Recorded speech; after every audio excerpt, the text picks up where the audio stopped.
That's Archer School for girls in the all-purple unis, with 3 wins, 2 losses, and 2 ties on the year, coming into a Liberty League encounter in North Hollywood, where they draw Oakwood. On this day, they're in their home whites with a record of 1-5 on the young season. Early second half, no score, Archer on the offensive. Leandra Ramlow winds up and brings it into play on the sideline, and it ends up in the box. Archer holds possession, but they don't have a clear look at the net. Archer's Leaden Solomon gets it over to Allie Kiley, and Allie has some time to tee it up and lets go a hard shot from outside the box. It's going to sail just a bit high, and it stays scoreless about 5 minutes after halftime. Little later, Archer attacking again, this time with the help of Yasmeen Namazie. The senior headed to play at Swarthmore next year can play anywhere on the field. Watch the nice run down the far sideline to the net. It's finally knocked off her feet for an Archer corner kick. So on that corner, Solomon gives it a good boot and it sails past the far post.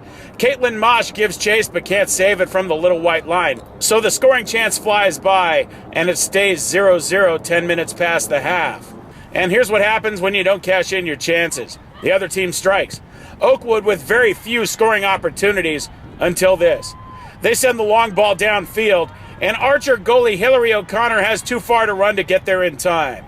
The ball is redirected slowly towards the open goal, and the ball rolls into the cage. Somehow, Oakwood has the lead on their first real scoring chance of the afternoon. So like most of the match, the ball returned to Archer's offensive half of the field, and the team in the purple shirts cranked up the urgency now that they're down a goal. Here's a good chance for Archer, but Gracie Abrams' try from the side is deflected and slowed down. So it stays 1-0 Oakwood with about 10 minutes left in the contest. And here's a great opportunity for Archer. Namazie with the ball at midfield, but not for long. Watch her steam down the near sideline, and she resolves to do it herself. Yasmeen blows by every white shirt and bends in towards the cage. Her shot is on the mark, but stopped by Oakwood. And here's Archer's last chance. Julia Spicer is on the ground, but somehow she makes the nice cross to the front of the net to Omari Benjamin. Omari redirects it, but the ball bounces just outside the pipe, and it stays 1-0 Oakwood to the final whistle. Oakwood shakes victorious as they move to 2-5, 2-2 in the Liberty. Archer drops to 3-2, and 1-1 in the league. In all, a challenging day for the visitors. We are a very young team. We're small, a lot smaller than how it was beforehand. And I think that ultimately we just didn't finish our chances. We had those chances. We broke them down multiple times. It's honestly just getting the ball in the back of the net and being able to push our team up. I think motivation was something that we lacked today too, just being able, especially for the captains, to step up and really push the team to go forward. I think we were just, as a whole entire team, we broke down, and I think this is a learning experience. I love this team because our heart and our effort actually does reflect how much we care about the game, and we really play for each other, and it's really unique for our team. And what about Oakwood? Well, as the home team, they're not celebrating the win. They've got work to do in the postgame.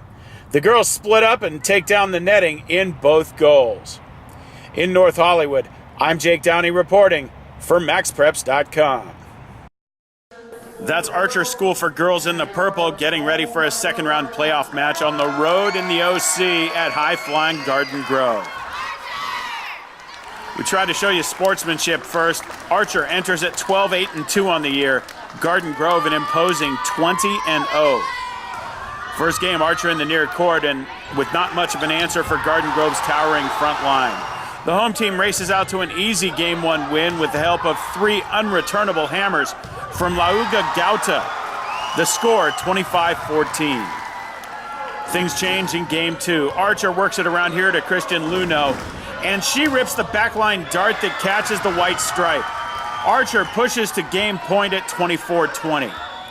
And the visitors close the sale here. Sophie Smith goes high for the big smack. Garden Grove can't return it. And Archer ties up the match at ones with a 25-20 win in Game 2. Then in Game 3, Garden Grove up 24-20 and serving in the near court, trying to close it down. Archer sends it back over, and they know what's coming. Yep, Gauda with more elevation and velocity, and that's Game 3. Garden Grove wins 25-20 to go up 2-1 in the best of 5. But Archer would not go away. They're in the far court in Game 4, and let's listen in.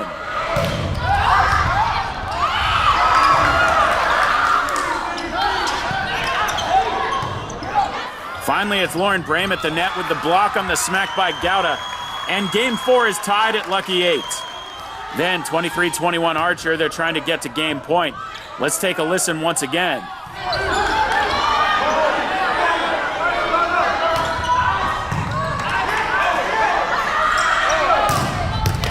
And once again, Luno is there with the big hit that Garden Grove can't corral. It's Archer's game point at 24-21. 24-22 and Garden Grove serving now, but Archer has an answer this time. The ladies in purple bump and set it over to Luno, and Christian goes up and down to unleash the rocket that forces an ultimate game 5 to 15. Archer takes game 4, 25-22. In game 5, Archer wakes the sleeping giant. Serving here in the near court, Garden Grove tees it up for Gouda, and she ends the point quickly. Home team leads 5-1, and Archer needs a timeout. Right out of the timeout, it looks like Archer has the point on a Luno winner. But Garden Grove somehow digs it out and keeps the point alive. Archer with another chance to score, but another Gouda. This one, younger sister Savea says no. The block by Savea makes it 6-1 Garden Grove on a pivotal point in Game 5. Later, Savea serving and Archer scoring. Zoe Pelican gets it over to Ava Mandelbaum. Ava cracks the cross quarter that Garden Grove can't return, and Archer trails 12-7 in Game 5. At 12-7, Mandelbaum serving for Archer. Let's listen in.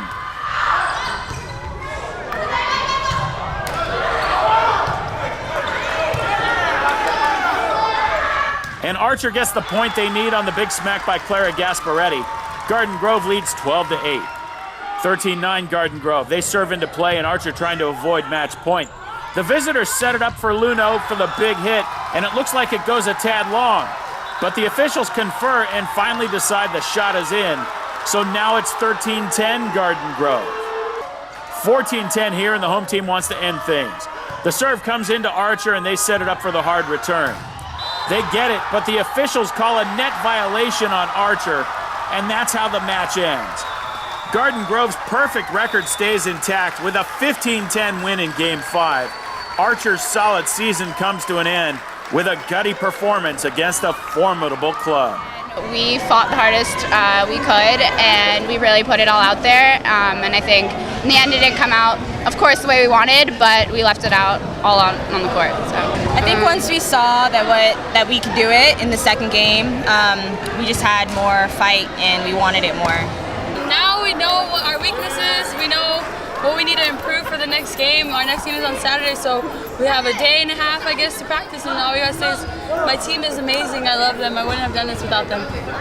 And then if you could leave a message to the underclassmen that are still going to be here when you guys leave, what would that message be? I think that you all work so hard and that you all are fighters, and to leave everything out on the court while still having fun. Always come out and enjoy yourselves and play volleyball. Yeah. Gotcha. And would you leave the same message, or would you? I would say the same thing. I mean, we're a small team, but we can compete with anyone. And I think that as long as they keep that in mind, then they'll have a great year and great years to come. In Garden Grove, I'm Jake Downey reporting for Cox High School Sports on Demand, powered by Max Preps. On MaxPreps.com, it's Burbank-Providence, 10-4-1 overall and 6-1 in the Liberty League, making the bus ride from the San Fernando Valley for a date in Brentwood at league rival Archer School for Girls. Archer comes in 10-4 overall and 6-0 in the Liberty. 2 weeks ago, Archer won 8-0 at Providence in the team's previous meeting. Prior to first pitch, the coaches and captains meet with umpires to discuss ground rules and exchange lineup cards. And then it's game time. Top 3 one-zip visitors. Providence shortstop Fabi Jimenez steps in against Archer's freshman phenom Cameron Bellamy. Bellamy rocks and delivers, and Jimenez connects perfectly. Fabi sends the laser deep to left. It's over the fence and gone. It's the third of the year for Jimenez, but her first over the fence as Providence plays on a park diamond where gappers roll forever. This big smack gives the visitors a 2-0 lead through 3 and 4-zip into the bottom of 6. That's where Archer wakes up. Rachel Pike swings and sends a pop fly to short right center. It's going to drop between 3 Providence defenders. Rachel Magnan comes in with the first Archer run of the day. It's 4-1 Providence.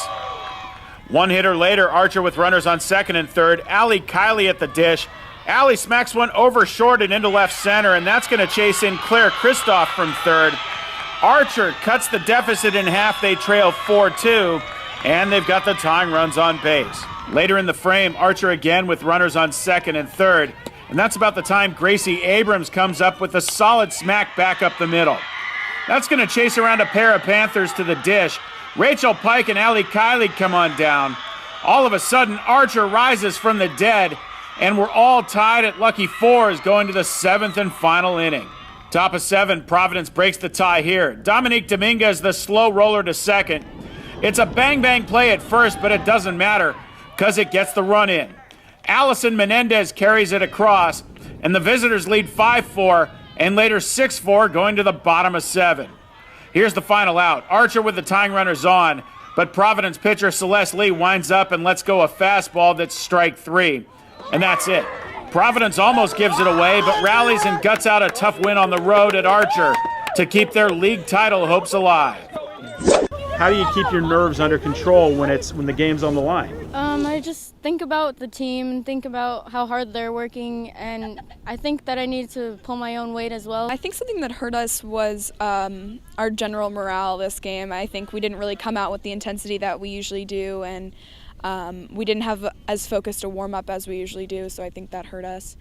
We did rally there in the sixth, and that helped bring up our intensity and our excitement for the game, and that's, I think, what helped the most was our excitement. I think we've improved a lot since the beginning of the year. I've seen a lot of people make improvements, and as a team we've gotten better, but I think just right now we're playing some good teams, so yeah, but I think we can do better, and we will. This game was huge for us because we lost to them last game 8-0, and winning this game gave us another chance to grab that banner, and we just have to. In Brentwood, I'm Jake Downey reporting for MaxPreps.com.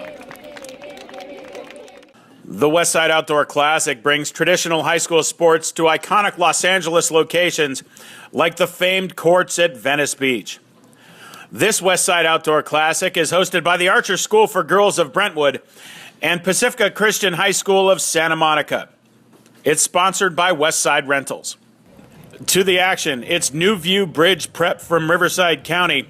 They're in the blue against Rebay Academy from the Atwater section of Los Angeles in the black. Fourth quarter, New View with the ball, and that's Matthew Duncan Butts with the Rainbow Three. His only points of the contest, but New View was outmatched on this day. Other end, that's Daniel Kashishian, quarterback in the offense at the top of the key. Daniel goes straight to the rack and somehow gets this one to drop. Daniel had 11, and Rebay rolls to an impressive non-league win over New View Bridge outside at Venice Beach. The final 52-36, and the non-league win improves Rebay to 10-13. New View drops to 10-11. In the next game, that's Albert Einstein Academy of Santa Clarita in the black, facing a team playing in their own backyard, Pacifica Christian of Santa Monica in the white. Wild first quarter, still scoreless 5 minutes in. That's John Shazaf of Einstein with the steal, and that's Shazaf with the drive to the bucket. He has 2 steals and 2 missed shots in this sequence, but Ryan Stewart comes in for the rebound and the hoop. It's the first bucket of the game, and you know what that means. Yep, Einstein leads 2-0. And after a quarter, they're up 11-4.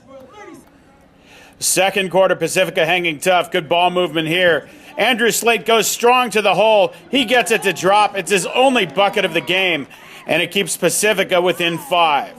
Final ticks of the first half, Monty Minchin drives and dishes to Evan Solomon. Evan drops in the muscle hoop on Muscle Beach. He had 6, and the teams go off to intermission with Einstein up 23-13. Third quarter, Pacifica gets closer. Baker Bearwald, a one-man show here. His floater is off the mark, but Baker is there to clean up his mess and cash in the rebound and hoop. Pacifica trails by 8 at this point. But Einstein's theory was simple. Score more than the other guy. Here are the Rockets with ignition and liftoff. Shazaf, the finishing touch off the backboard, 2 of his 19. And Einstein holds off Pacifica Christian in a spirited battle. The final from Venice Beach, 58-44. And with the non-league win, Einstein improves to 17-4. Pacifica drops to 6-15. Afterwards, Pacifica junior Patrick Machada is honored with the Muscle Beach Award for good sportsmanship. Einstein coach Ken Ehrenberg and his stud forward John Shazaf take delivery of the Perpetual Trophy as the winner of the Marquee Boys game. In the Marquee Girls game, it's Archer School for Girls out of Brentwood in the purple, drawing neighborhood rival Pacifica Christian of nearby Santa Monica in the white. But first, Archer sophomore Meg Smith with the national anthem. What so proudly we hailed at the twilight's last gleaming, whose broad stripes and bright stars through perilous fight. As for the game, early first quarter, Archer's Sarah Walston on the inbounds play, looking for Hannah Martin. Hannah calls glass and it drops, and Archer has the first points of the contest. Other end, no one can seem to stop Darielle Preston. Darielle gets this one to go, and the game is tied in the early going. Soon thereafter, though, Mother Nature refused to play along, dropping a light rain on the courts just before the first quarter horn. And yes, even a light rain is too much for this event. When was the last time you heard of a high school basketball game here in Southern California being canceled due to rain? It's been a while, but it happened today in Venice. It's not every day you see high school hoops played outside, but that was the case today in the West Side Outdoor Classic. In the final game of the day, Archer School girls in Brentwood was facing Pacifica Christian High from Santa Monica. With Archer leading 14-12 in the first, the rain began to fall and it continued to pour, forcing officials to call the game due to inclement weather. It's a non-league game, so it will not be made up. On signing day 2015, it's the right time to consider the good fortune that some schools have in producing athletes who earn college scholarships. Take the Archer School for Girls in the Brentwood section of Los Angeles. Born in 1995, Archer went 18 years before any college sports program came calling for their student athletes. The streak breaker? Krisha Sikora, who started Archer before going on to play college soccer at Duke. Archer followed that up in 2014 with hoops legend Maya Barnett, first in every career statistical category at Archer, and now playing college basketball at Western Washington. Which brings us to 2015, and Archer is now working on a new streak. Because for the third straight year, Archer has again produced a college-bound athlete. In fact, two of them. Hillary O'Connor and Yasmeen Namazie are best friends away from soccer. So it's poetic justice that on the same day, these talented young ladies would sign letters of intent to play the game in college. Yasmeen is off to a small liberal arts school in the Philadelphia suburbs. She'll suit up next year at Division III Swarthmore College. And I realized that it's a very inclusive and intimate community.